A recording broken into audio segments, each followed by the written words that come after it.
Meantime, a private provider, Doctors Hospital, also has its COVID-19 plans in place. Joining us in studio this morning are the hospital's Chief Medical Officer, Dr. Sheena Collie, and Director of Infection Control, Erika Thompson. Ladies, welcome to the morning edition. Thank you. Dr. Antonio, we'll begin with you. Tell us about the plans you have in place and the adjustments that have had to be made.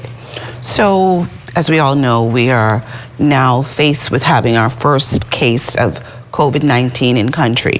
Prior to that, Doctors Hospital had already started its response plan in terms of social distancing, checking. So the objectives are triage, testing, and treatment.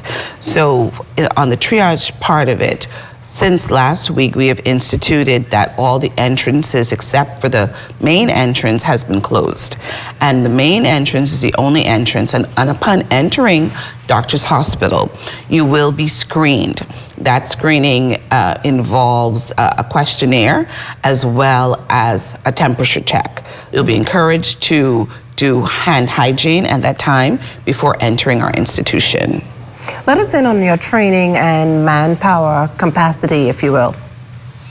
Well, our training is ongoing year-round, monthly, to ensure that our associates all know which appropriate personal protective equipment is to be used.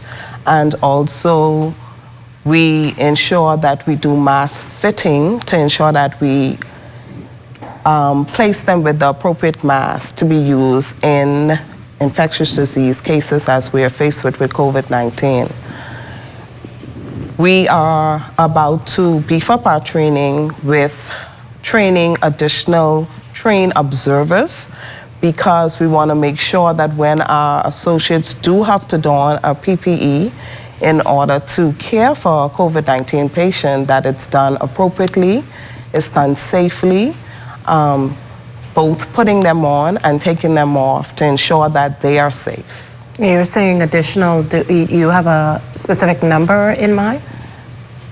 We are going to train additional staff, our patient care technicians, so that not only the trained observers we have now, but our whole entire force would be able to work as trained observers to assist the nurses in donning and doffing. Now, what if a person claiming to have COVID-19 walks through the doors of the Doctors Hospital with key symptoms? Walk us through what happens. So if a patient presents to us, so they will have to go through the screening process. Once they have declared symptoms or we observe symptoms, they will be taken to a secondary area. In the secondary area, they will get further triage. So are the symptoms mild, are they moderate, or are they severe? In that secondary area, which is a secluded area, quarantined area, they will be triaged according to those levels. Based on each level, we have protocols established. For instance, mild cases generally will be encouraged to just be quarantined, self-quarantine at home, and symptomatic care for your fever, sore throat, etc., or your cough. If you're more of a moderate symptom and you require a higher level of care, you would be taken into areas that have negative pressure rooms that we can treat you. And those we estimate to be about 15% of patients will have to require some sort of hospitalization and upper level of care. Listen, what's Doctors Hospital capacity to actually deal with infectious patients?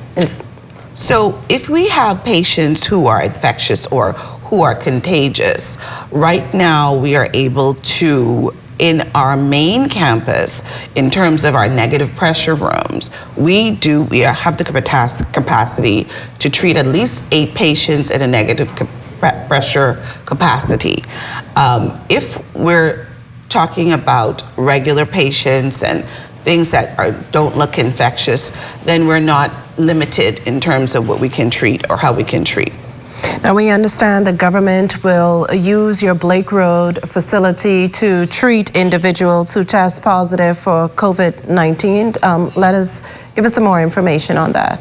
So starting tomorrow, the Doctors Hospital West facility will be nationalized. And that way, the government will be taking over the facility, and all of our present services will be shut down. So as a result, we will have the capacity at the Doctors Hospital West facility to treat ill COVID-19 patients, about 16 patients at a time at that facility. We're going to be using our staff, highly trained staff in infection control and infectious diseases at that facility. And it will be, like I said, shut down and manned by the government through the Defense Force and the military. What's the capacity of that center in terms of size? About 16 patients at this time we'll be able to treat at a time. Well, thank you so much, ladies, for joining us on the Morning Edition, actually updating us on Doctors Hospital procedures in the event of a COVID-19 case there.